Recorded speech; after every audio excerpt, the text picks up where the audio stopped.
Hi, I'm James at Bespoke Airsoft and welcome back to another video, and in today's video we've got something for all you Modern Warfare fans out there. Stay tuned.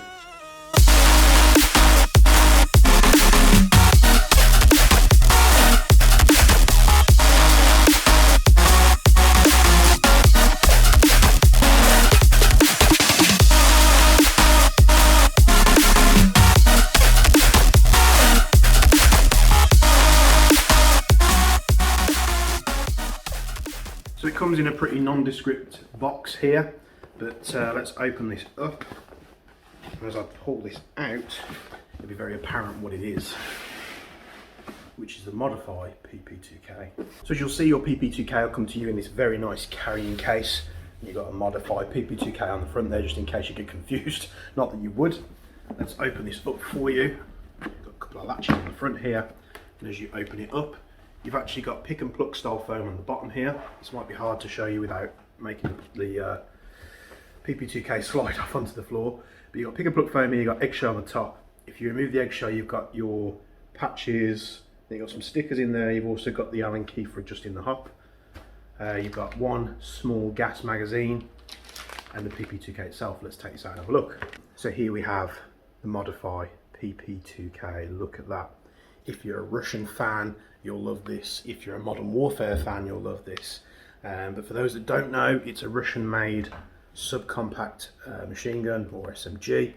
And I'm not entirely sure what round this would fire. I guess I'd probably say like a 9mm or something like that, but you know, could be a funky round like the MP7. You gun nuts out there, let us know down in the comments below if you know what it is. But I'm going to guess like 9mm probably. So a little subcompact SMG here. What you'll notice when you first get this out of the box, and what you need to be aware of, is when the fire selector is set to safe, you can't rack the charging handle, so don't force it. In the box you get a 20 or 22 round gas short magazine, which goes in the bottom here. Nice and low profile there, fits the SMG very well. We've got the gas magazines and the CO2 magazines in stock, as well as the PP-2Ks. The fire controls on this thing are very self-explanatory. You've got a magazine on the left-hand side here, push that, you can remove the magazine. You've got a fire selector on the left-hand side, which you've got safe. And then if we knock it down, one, it goes to full auto. And then semi, it's much like an AK, you know, expected from the Russians. We flip it over here, we've got the stock, which we can fold out just by pushing up on the stock and swizzling it round here. The magazine release, as far as I'm aware, cannot be changed over from side to side, but if it can be, obviously you'll know that already. I don't think it will be though. I think it's righty friendly. The charging handle can be switched to both sides, and it's sort of like spring loaded. What I found is when you pull it to one side, it will sit there like that. You can obviously rack the SMG when it's not unsafe. What I found though is when firing it, this will tend to go forward and save you half a job doing that when you're using it. So the construction of this thing, I presume the stock is made out of steel. It does feel quite heavy. You've got a polymer lower receiver, a metal top receiver here, and barrel and such as well. So the weight and the way this thing is made is quite true to the original one. This SMG actually doesn't have a bolt hold, empty magazine bolt hold function in terms of like a mechanism in the gun itself. From what I can tell, when the magazine is out, the nozzle rests on the follower, and that's why that when the magazine is empty, the bolt pretty much goes all the way. I'm not sure if you're going to be able to see this here without my face getting in the way. See if I can do this. So it doesn't go and sit all the way back, probably because it doesn't have a bolt release, but that's just the way that the Modify PP-2K works. You can take the stock off by pressing this button here at the back. Press that in, make sure it's pressing all the way, and then you can pull the stock off, and then you could use this without the stock. And obviously that feature that everyone's probably aware of, you can actually fit the magazine into the stock segment here, so you can put the short mag, you put the long mag here. Why you would do such a thing, I don't know, because it's not the most sturdy of applications. If I was going to be running one of these PP-2Ks, in my personal opinion, I would probably run it without the stock and have it as a you know, a sort of secondary. You could run it as a primary with the stock on there. That is a choice. Let me pop this back on there so you can see it. It is quite sturdy. There is a little bit of up and down wobble, and it's not the stock itself, I don't think. I think the wobble is in the polymer of the rear. They could have done with making that perhaps a little bit tighter. It would have been nice to have that nice and solid. But the stock actually works quite well. It's not comfy in any fashion. Probably you'll see why, because it's quite thin. But compared to a lot of other SMGs out there, especially the CZ Scorpion, that stock is so minimal it's very hard to use. But this one's actually nice and easy, and your eye line lines up perfectly with the sight picture. The sight picture as well. See if I can get this here. As you can see there, you've got a little rear iron sight built into the front of where the rail is here, and you've got an adjustable front sight as well. You've also got a 20mm rail at the top, so you can mount all your red dot sights, holographics, put a stonking scope on there if you really want to. And then you don't have any other rail space for fitting like torches or tack lights, lasers, anything like that. But they do make a specific tack light for the PP-2K, which you can get separately. The hop is adjusted through this hole here. So it comes with a long Allen key in the box. And what you do is you insert that Allen key through this hole into the hole that's behind it, just behind the trigger here. And you can adjust the hop. Doing it clockwise, as in screwing in, applies hop, counterclockwise takes it off. So let's see what the trigger's like. It's a very funky trigger, looking trigger on this thing. So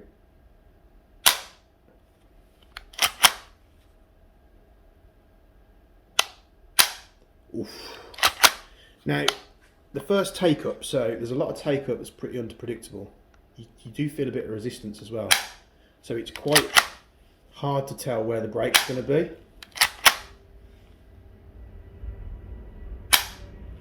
But then when you fired it, so let's say you fired a shot, bolt reciprocates, loads another one, the reset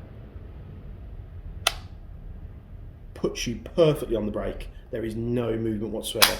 So when the trigger resets, you're ready to go. And the sort of snappiness with the PP-2K on semi-auto is very good indeed. And then to fold the stock back in, we're just going to push up and fold it round. Very Russian. Indeed.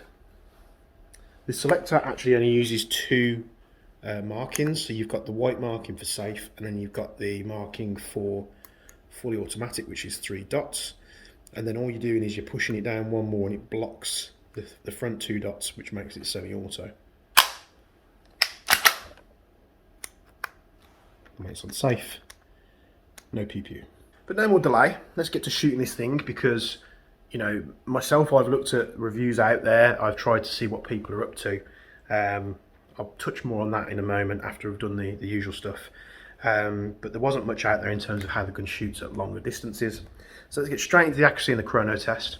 So for the chrono, I'm running 0.2 gram BBs and I'm running green gas with the included short magazine here. The target's going to be a little bit different. The accuracy test, I'm going to be using 0.3s.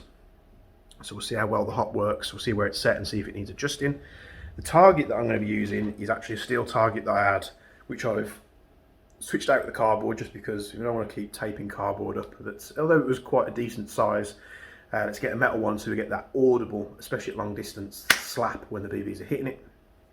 So the target is very small. I'll put a bit in the video just so you can see how small this target is, and then you'll see that obviously when I was firing it, most of the shots at the longer distance would have hit a person my size, but this target it's basically brought down the accuracy test and made it even more difficult for each gun that I review.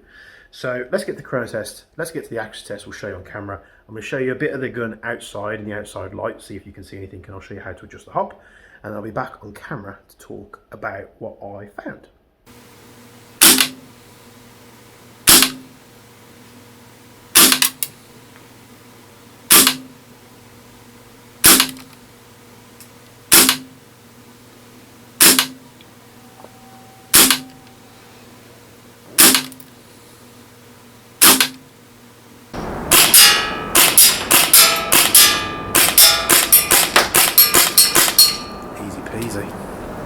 about 28-30 metres back. .3s.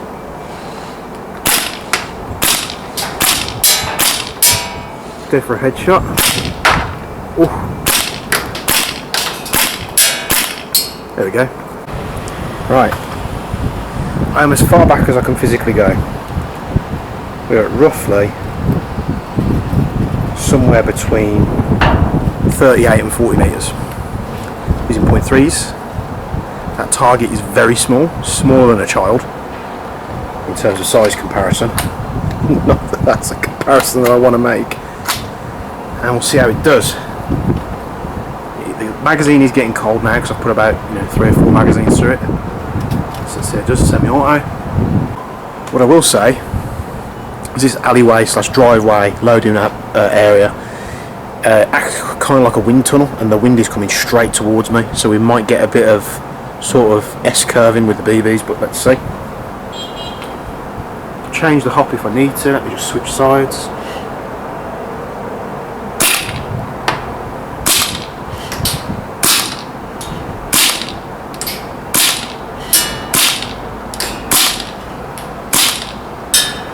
Let's try a little bit more hop.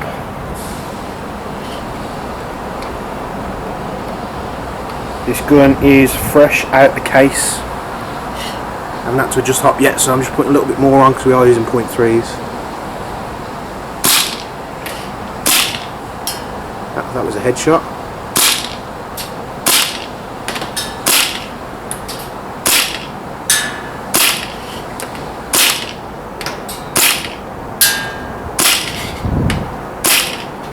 So that sort of inconsistency in accuracy that you're seeing there is not actually the gun.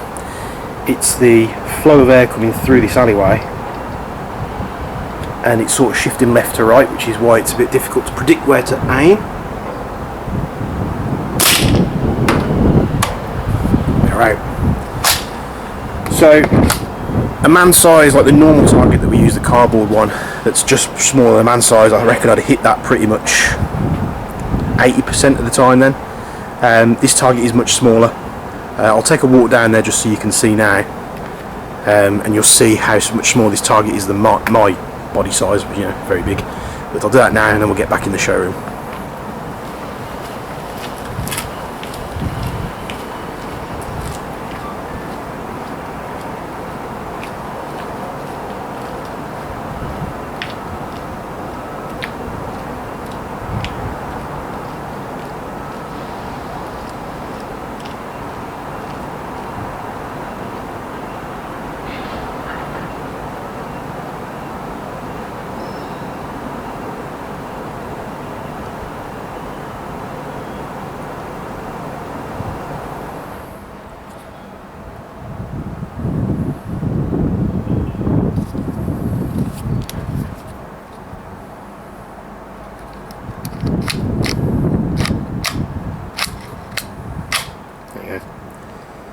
So any half closes or half stays open when the bolt locks. And I think that is because the nozzle is sitting on the follower. It's not actually like a proper bolt lock system. It's the magazine. The Allen key that comes with it. And how you adjust the hop is you put the Allen key through this hole, and then you can adjust it just here. Clockwise is more, counterclockwise is less.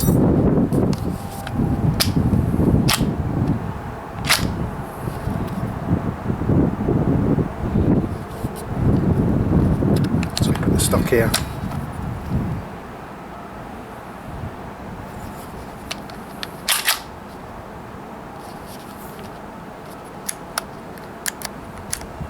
When it's unsafe, obviously you won't be able to cock it.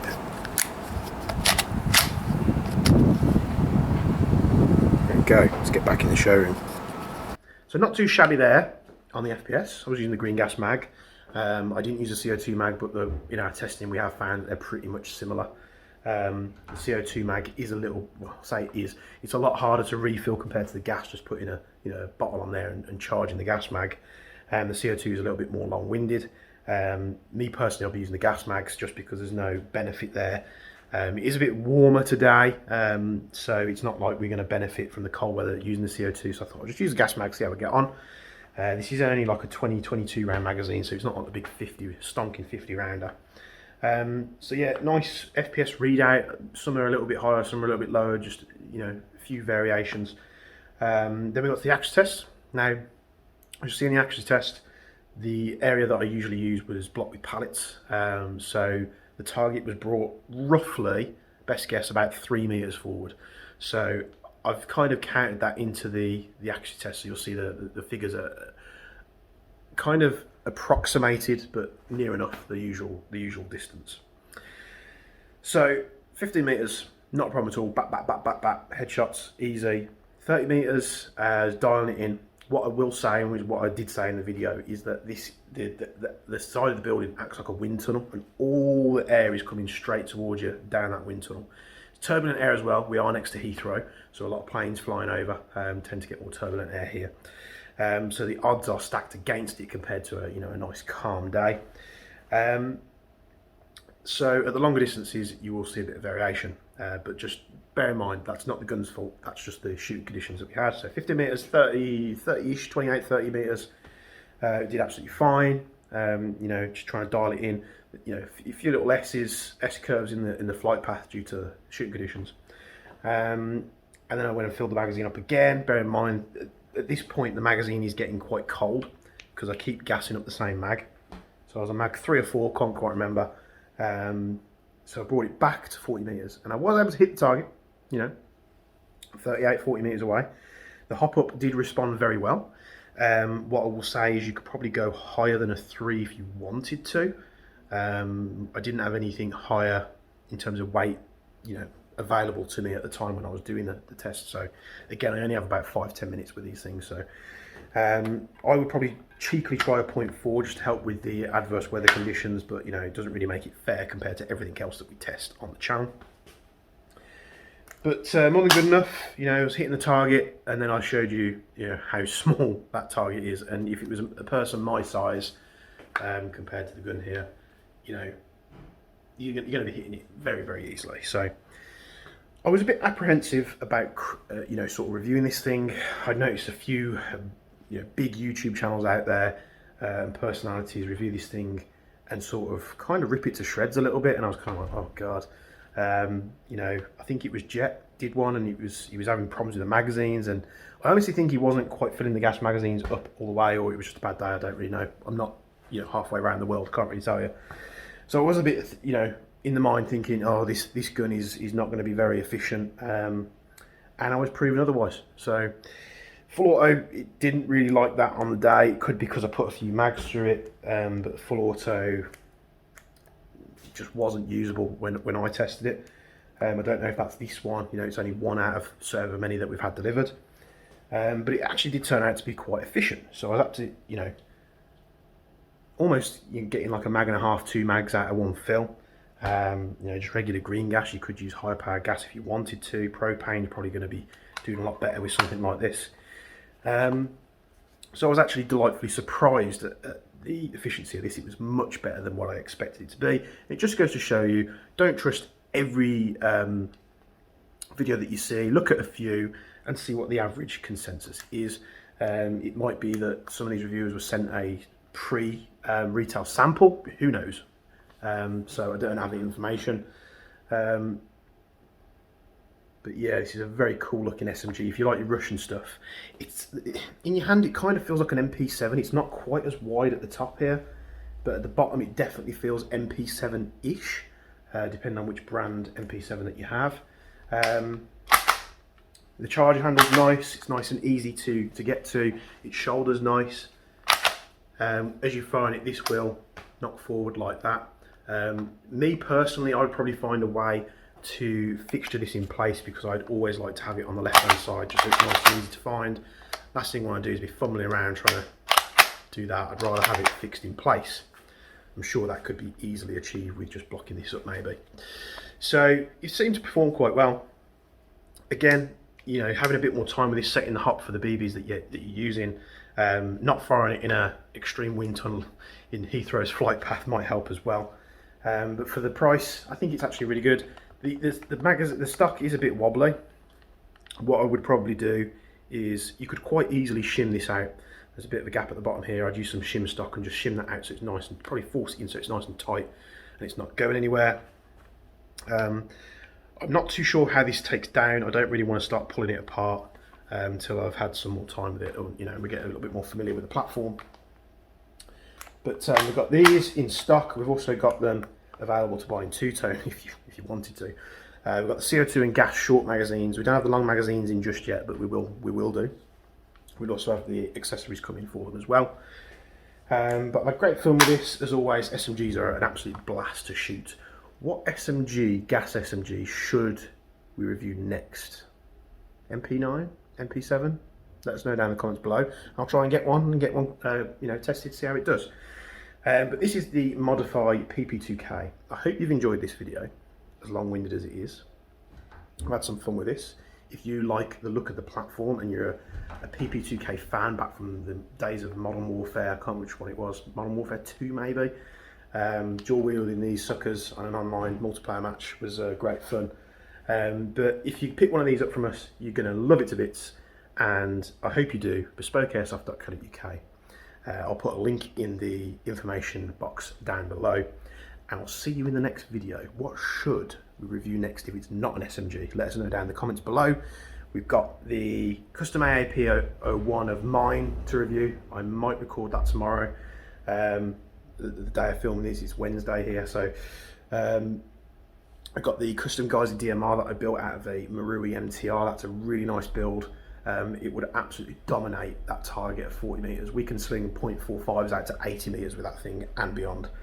A few questions was the Hudson H9, which I think I did release just because it was available, it was ready sooner on the edit. And the GHK AUG, which someone said they'd like to see that, so we'll get that on the go as well. Thanks for doing this review, as always. Thank you very much for helping us hit 20k subscribers. We managed to do, it took me like 3 or 4 years to get 6,000 subscribers, and it took me like 3 or 4 months to get another 14,000. So thank you to every single one of you that subscribes to the channel. I'm guessing that the laser videos did have something to do with it, but I'm glad you stuck around anyway. I'm James from Bespoke Airsoft, and I'll see you in the next video. Thank you.